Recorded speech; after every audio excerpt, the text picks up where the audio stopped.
Right, let's get down to business because we've asked you to call us. You know the number, 0207 291 0868.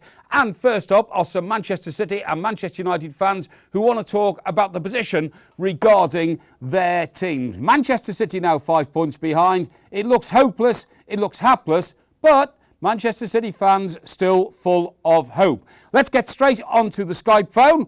Remember, Skype wall or Skype phone. You're very welcome here on Sports Night Live. Neil is with us now. Neil, good evening to you. Good evening, how are you? Very well indeed. Neil, thank you very much indeed for joining us. You're a Manchester City fan, you're 5 points behind. You could be 8 points behind before you play again. I think you've lost it, haven't you? No, not at all, no. There's still games to play. I think that the title race is still wide open. I don't think that it's cut and dried. I think it's definitely all to play for yet. Well, you say it's all to play for, but I don't agree with you. I think it's gone, and I think in it having gone, they're Manchester City now. If they're one of the biggest club in the world, they're certainly the richest club in the world, have got to make some crucial and critical decisions about their leadership for next season. This is Mr. Mancini's first full season, but it's his second season in charge. He can't do it now. Everybody from Manchester City is telling me, oh, hang on, he finished third in his first season, second in his second season, won the FA Cup in between. He's the boy. He's not if you want to the biggest club in the world. No, I mean, I think he's done a really good job. I mean, you look at the results that we've had over this season alone. We've played the best football. We've smashed teams in front of us, and it's only since maybe the last 5-6 games where we seem to have had a little bit of a wobble. Yeah. And, you know, all teams are going to do that. There's no way you're going to go through the season unbeaten. I know Arsenal did a few years ago. I think that was just a fluke, personally. But, I mean, the thing that really gets me is that most of the United fans that I speak to think the title's already won, and I have to disagree. I mean, there's still 7 games left yet, and I mean, that's 24 points, and they're only 5 above. Yeah. But there's Neil, loads of twists and turns. Yeah, well, you say twists and turns, but let me put this to you. You're a Manchester City fan, you're not used to winning things. With the greatest of respect, I'm an Everton fan, and I have somewhat the same problem, but not as far back in history as you have. But what I'm saying is this.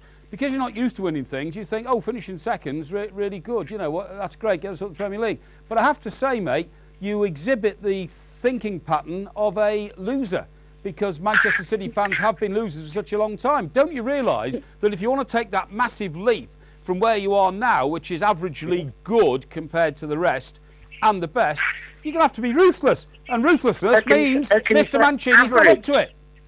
Listen, how can you say average? I mean, we're the second in the league. That's average. We're like 10 points above everybody. How's that average? No, that is average, mate. Not winning the Premier League title is average. You're average with Arsenal, with Spurs, with Newcastle United. You are, honestly. No, I disagree. We, we brought on the FA Cup last year. All right, we thought we was going to kick on. And to be fair, most City fans that I talked to were never even considering winning the league this season. But rubbish! Come on, pal. Neil, come off it.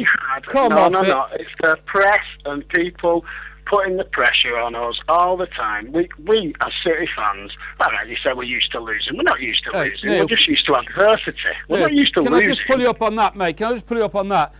Do you really, honestly expect me to take that drivel from you that no Manchester City fan expected to win the league this season? For goodness sake, you got off to a rocket-boosting start. You were going away to Spurs and winning 5-1. You're telling me you didn't expect to win the league? You thought the league was your right this season. No. I don't think we ever thought it was our right. You can't think it's your right when you've got the teams like Manchester United and the Chelseas and all that. You can't think that it's a God-given right. Just because we've spent all that money makes no difference whatsoever. You've still got to play as a team. You've still got to win games. And you've still got to put it, when it comes to the pressure, you've got to show it. We fell apart a little bit. You City fans make me laugh. You're sounding ever so humble now about, the progression over 2 seasons. I'm telling you, before Christmas, you lot were so big-headed and so arrogant about the little team around the corner, Manchester United. I'm telling you, honestly, you make me laugh. You must have been speaking to a lot of City fans that were very disillusioned. Myself, I'm a realist. I've been when we was in the 3rd tier of English football, and I've been on the away days to York City and places like that. But we're not above ourselves just because we spent all that money and whatever. It means nothing. Okay. The pressure comes. The pressure comes now. Neil, now. Last 7 games, we have got to win all 7. Okay. And I think if we do that, we'll win the league. Well, I don't think you will, Simple. actually, because if you win all 7, it's still not going to win you the league with the points difference. Neil, listen, I don't want you to go anywhere, mate, because it's great to have you on the show. But we've got a young gentleman who's called in, 0207 291 0868. It's called Danny. He's a Manchester United fan. He wants to debate the issues with you. Danny, good evening to you, pal. Good evening. Right, Danny, this Manchester City fan, Neil, is a very nice chap, but he's a bit deluded. He says that they never expected to win the Premier League this season. Is that the impression you got walking around the city of Manchester before Christmas? I'd say that's nonsense, to be fair. Yeah, they thought they were going to take your league title off you, didn't they? They definitely thought, I definitely fell away. And to be honest, I was admittedly scared for part of the season. But this come around, and it was always theirs to throw away, and it seems as though they have thrown it away now. Yeah, you see, Neil, that's what Danny's saying, and they've got experience of winning titles. Neil, you've actually thrown it away. Yeah. Listen, we I think know thrown it that. away, We yeah. knew they had the experience. If it was any other team chasing us this season, we'd have been points clear. We'd have probably won the league already. But Man United are not a team you can write off. Even when they were 5 points behind us, none of us seriously ever wrote them off. Yeah. You can talk all you want about us being big-headed and all the rest of it. I don't agree. You know, we've got a great chance. We've still got a great chance to win the title. And regardless of what you think, we're still 7 games, still 24 points to play for. 21. And there's only 5 difference. Yeah. Oh, I'm sorry, 20. Sorry, yeah. I'm sorry. Yeah, 21. And there were only 5 points difference. Yeah. Now, we were 5 points clear of United not so long ago. And it took a fortnight. Okay. Well, hang on.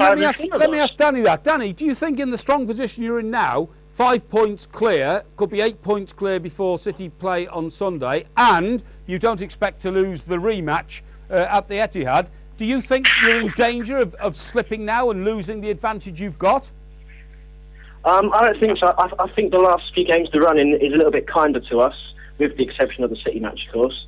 Obviously, QPR on Sunday with them fighting relegation, it's going to be a scrappy match, but I do expect we can come out on top still. Yeah, Danny, do you think that because you've been the dominant team in Manchester for a quarter of a century, that you've actually spooked City to the point where they will never ever be able to overtake you again? I suppose that's possibly the case, and obviously they may have been under the impression that money could buy them the title, and it's not worked out for them. And I think they're under too much pressure at the top, and obviously the mind games between Fergie and Mancini has kicked in, and it's taken its toll on them as well. Yeah. Can I say this to you, Neil? I think mostly speaking, a football club gets what its fans want. It really keys into the ambition of the fans. And to be perfectly honest, mate, I just don't think you City fans are ambitious enough. If you're really going to settle for second place this season, you don't deserve the title. No. None of us are settling. It's just that if we do finish second, it's not half bad, considering that, 10 years ago we was in the third tier of English football, and now we run us up to Manchester United. Hang on. You've got billionaire owners now. The dominant team in Manchester, yeah. No, they've been the dominant team in the country for the last 10, 20 years. You can't just say it's just in Manchester. We haven't really lived in their shadow for a long time. We've been nowhere near Manchester United for a long, long time. It's only these last 4 or 5 years where we've actually crept up on them, and now we're breathing down the necks. I mean, it's got to be something. You can't just dismiss us and say that we're all big-headed and this, that, and the other. You can't just dismiss us. We've built on what we've had, and all right, we've had a massive cash injection. And we've built on that, and we are actually seriously now going to try and win this title. I still think it's there for the taking. I really do. Yeah, I'm not sure about that. Neil, I want to thank you very much indeed, mate, because you've actually been a great guest on the show. Thanks very much indeed. Stay ahead of the game with Sports Tonight Live. Don't miss a thing. Subscribe to our YouTube channel. Search for Sports Tonight Live on Facebook and like our fan page. Follow Sports Tonight TV on Twitter and tweet us your thoughts and opinions. Sports Tonight Live, it's the platform for the fans.